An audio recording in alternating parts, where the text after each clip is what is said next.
अस्सलामुअलैकुम गाइस, मैं हूं अब्दुल मन्नान और आप देख रहे हैं अब्दुल मन्नान फूड सीक्रेट। आज हम बना रहे हैं मटन कढ़ाई और मैं आपसे वादा करता हूं कि ये सिर्फ एक वीडियो देखने के बाद ये इतनी महंगी डिश बनाते हुए कभी भी आपसे ख़राब नहीं होगी। बस आपने इस वीडियो को एंड तक ज़रूर देखना है। और एक भाई ने पूछा है कि रेस्टोरेंट स्टाइल में छोटी छोटी बोटियों से तो मुझे कढ़ाई बनानी आती है, लेकिन बड़ी बोटियों से कढ़ाई नहीं बना पाता, इसकी क्या वजह है? तो चलें इस रेसिपी को बनाना शुरू करते हैं। तो यहाँ मैंने 2 किलो मिक्स हड्डी वाला मटन लिया है, क्योंकि असल जायका तो इसी से बनता है, लेकिन कुछ लोग बोनलेस भी पसंद करते हैं, इसलिए चंद पीस बोनलेस के भी डाल लिए हैं। और इसकी बड़ी बोटियां करवाई हैं और इसे सादा पानी से अच्छी तरह 2 बार वॉश किया है, ताकि इसका सारा ब्लड निकल जाए और ये मुजरे सेहत ना रहे और इसका जायका बढ़ जाए। अब गोश्त को प्रेशर लगाने के लिए जो इंग्रेडिएंट्स डाले जाएंगे, उनमें सबसे पहले मैंने यहाँ 2 टीस्पून नमक लिया है,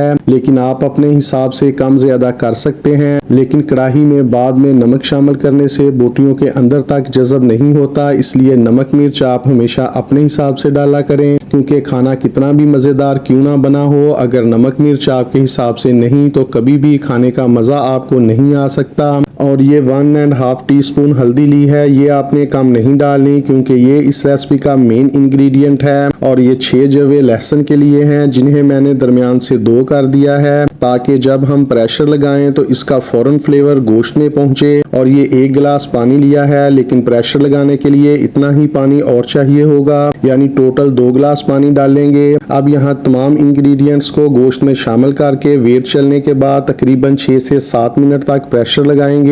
एक बात नोट करें कि प्याज और टमाटर अभी हमने शामिल नहीं किए कढ़ाई बनाते हुए, यही एक सबसे अहम पॉइंट है जिसकी अक्सर लोगों को समझ नहीं आती, इसीलिए कभी इनकी कढ़ाई मजे की बनती है और कभी मजे की नहीं बन पाती। तो असल बात यह है कि कढ़ाई का असल टेक्सचर तो ये होता है कि कढ़ाई बनने के बाद आखिर पर हमारे पास जो चीज़ बचनी चाहिए वो प्याज और टमाटरों की पेस्ट है, जिससे कढ़ाई का असल जायका और ग्रेवी बनती है। अब प्याजों के गलने का टाइम तो तकरीबन 6 से 7 मिनट होता है और तकरीबन 4 से 5 मिनट टाइम है टमाटरों के गलने का। अब अगर आप इस मटन कढ़ाई में, जिसकी बोटियां बड़ी हैं, प्याज और टमाटर गोश्त के साथ ही डाल देते हैं जिस तरह चिकन कढ़ाई में डाला जाता है, तो प्याज और टमाटर ज्यादा पकने की वजह से पानी में तब्दील हो जाएंगे और आखिर पर आपके पास सिर्फ खुश्क बोटियां बचेंगी। अब यहाँ मैंने ये 3 अदद दरमियाने साइज के प्याज काट लिए हैं। प्याज आपने इसी तरह पर्पल कलर के ही लेने हैं। जिन प्याजों का कलर येलो होता है उनमें पानी की मिकदार ज्यादा होती है, इसलिए उससे पेस्ट अच्छी नहीं बनती और ना ही उसका कोई जायका होता है। और ये मैंने बड़े साइज के 6 अदद टमाटर काट लिए हैं। कढ़ाई में इसी तरह के फ्रेश और हार्ड टमाटर इस्तेमाल होते हैं। फ्रीज किए हुए टमाटर कभी भी कढ़ाई बनाने में इस्तेमाल नहीं किए जाते, क्योंकि वो पानी छोड़ देते हैं, यानी इनसे पेस्ट तैयार नहीं होती। अब प्रेशर का ढक्कन खोलकर गोश्त चेक कर लेते हैं। ये देखें, अभी ज्यादा गला तो नहीं, लेकिन इसका जोर टूट चुका है और यही हम चाहते थे। अब प्याज शामिल करेंगे और वेट चलने के बाद तकरीबन 5 मिनट तक पकाएंगे। ये देखें, प्याज और गोश्त अच्छी तरह गल चुका है। इस स्टेज पर आपका गोश्त तकरीबन 90% तक जरूर गला होना चाहिए। अब टमाटर शामिल करेंगे और वेट चलने के बाद बस 3 मिनट तक पकाएंगे। और जब तक टमाटर गलते हैं हम मसाला ग्राइंड कर लेते हैं। तो इसके लिए अब यहाँ मैंने 1 टेबलस्पून सफेद जीरा लिया है और ये 2 टेबलस्पून खुश्क धनिया लिया है। अब इनको इतना ग्राइंड करेंगे कि जितना सूजी का दाना होता है। अब यहाँ मैंने ये 2 टीस्पून पिसी हुई सुर्ख मिर्च ली है और ये 1 टीस्पून पिसी हुई काली मिर्च ली है, जो बहुत फाइन पाउडर नहीं है। और ये 3 अदद हरी मिर्चें काट ली हैं, जो ज्यादा तेज नहीं है। और ये 3 टेबलस्पून पिसा हुआ खुश्क धनिया और जीरा है, जो इसी रेसिपी में हमने ग्राइंड किया है। कढ़ाई में बस यही 2 मसाले डाले जाते हैं। ज्यादा तेज गरम मसाले डालने से कढ़ाई का असल टेस्ट नहीं बन पाता, लेकिन अगर आप गरम मसाला डालना चाहें तो फिर ये खुश्क धनिया और जीरा आपको पीसने की जरूरत नहीं, बल्कि जो मैंने अपनी गरम मसाले की रेसिपी में पहले नंबर पर बनाया था वो बहुत लाइट है, उसे ग्राइंड करके 3 टेबलस्पून डाल लें। उस वीडियो का लिंक मैं आई बटन और डिस्क्रिप्शन में दे दूंगा, आप वहां से देख लें। और ये 1 कप बिल्कुल पतला फ्रेश खालस दही लिया है। मलाई वाला और डिब्बे वाला रेडीमेड दही आपने नहीं लेना, क्योंकि वो कढ़ाई के जायके को अच्छा करने की बजाय उल्टा खराब कर देता है। और ये 1 कप मैंने ऑयल लिया है, और अगर आप घी इस्तेमाल करते हैं तो वो डालें, उससे टेस्ट मजीद बढ़ जाता है। ये देखें, टमाटरों में मैंने थोड़ी सी कसर बाकी रखी है, क्योंकि वक्त से पहले इसकी पेस्ट नहीं बननी चाहिए। और गोश्त देखें तकरीबन 95% गल चुका है। बस यही आपकी महारत है कि गोश्त इस स्टेज पर अच्छी तरह गल भी जाए लेकिन हड्डियों से अलग ना हो।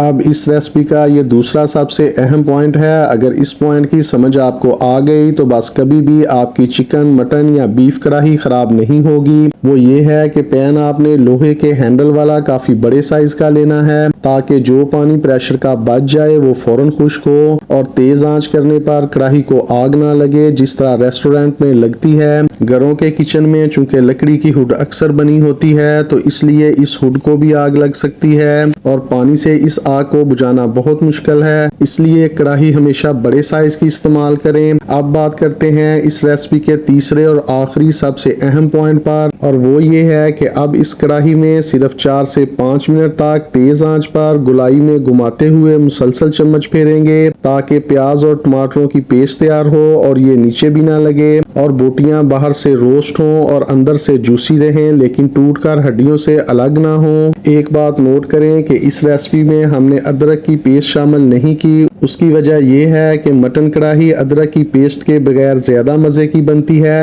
लेकिन जब हमने चिकन कढ़ाई बनाई थी तो उस वक्त अदरक की पेस्ट भी शामिल की थी और टमाटरों का छिलका भी उतारा था और लहसुन की बजाय लहसुन का पानी शामिल किया था। और आपको समझाने के लिए उसे लोहे के बने रेस्टोरेंट स्टाइल वाले पैन में बनाया था, ताकि आपको समझ लगे कि अगर पैन को आग लगे तो उससे कैसे बचा जाता है। तो उस वीडियो का लिंक मैं आई बटन और डिस्क्रिप्शन में दे दूंगा, उसे आप जरूर देखें। एक गलती जो अक्सर लोग करते हैं वो ये है कि अगर एक रेसिपी उनसे मजे की बन जाती है तो वही इंग्रेडिएंट्स और मिर्च मसाले वो हर रेसिपी में डालना शुरू कर देते हैं, जो सही नहीं है, क्योंकि हर रेसिपी के अपने खास इंग्रेडिएंट्स और मिर्च मसाले होते हैं और उसे बनाने का तरीका भी दूसरी रेसिपी से बिल्कुल अलग होता है। इसलिए हर रेसिपी को अलग से लिख कर रख लिया करें, ताकि आपकी हर रेसिपी मजे की बने। अब यहाँ चेक करें कि पानी खुश्क हो चुका है, लेकिन बहुत ज्यादा बूंद बूंद कर ज्यादा टाइम लगाकर कढ़ाई का पानी खुश्क नहीं किया जाता, वरना प्याज और टमाटरों की पेस्ट ही खत्म हो जाएगी तो कढ़ाई किससे बनेगी। अब यहाँ दही शामिल करेंगे और आप नोट करें कि अभी भी कहीं कहीं हमें टमाटरों के छोटे छोटे पीस नजर आ रहे हैं। बस इसी स्टेज पर कढ़ाई में दही शामिल किया जाता है। अब बस 3 से 4 मिनट तक पकाएंगे ताकि दही का कच्चापन दूर हो, और फिर चूल्हे की आग को बंद कर देंगे। अब यहाँ ये 3 अदद मोटी वाली हरी मिर्चें जो बिल्कुल तेज नहीं है मैंने काट ली हैं, और ये जूलियन कटिंग में अदरक काट ली है। इन दोनों को कढ़ाई के ऊपर गार्निश करेंगे। अब क्या हमारी कढ़ाई बिल्कुल सही बनी है, तो इसकी पहचान ये है कि गोश्त मुकम्मल तौर पर गला हो लेकिन हड्डियों से अलग ना हो, और प्याज और टमाटरों की पेस्ट मौजूद होनी चाहिए। बल्कि टमाटर इस रेसिपी का मेन इंग्रेडिएंट है, तो इसलिए टमाटरों के 1-2 छोटे छोटे पीस नजर भी आने चाहिए। ये देखें कितना अच्छा गोश्त टेंडर हुआ है। और अगर मैं आपको इससे एक बाइट बनाकर दिखाऊं तो ये देखें कितनी अच्छी गोश्त के रोगन से और प्याज टमाटरों की पेस्ट से ग्रेवी तैयार हुई है। जी तो गाइस, अगर आपको मेरी ये आज की रेसिपी अच्छी लगी है और आपको कुछ नया सीखने को मिला है तो मेरे चैनल को लाइक कर दें, शेयर कर दें, सब्सक्राइब कर दें, बेल आइकन को दबा दें। अपना और अपनों का रखें बहुत सा ख्याल। तो मिलते हैं किसी नई रेसिपी में। इसके साथ ही अपने मेजबान को दीजिए इजाजत। अल्लाह हाफिज।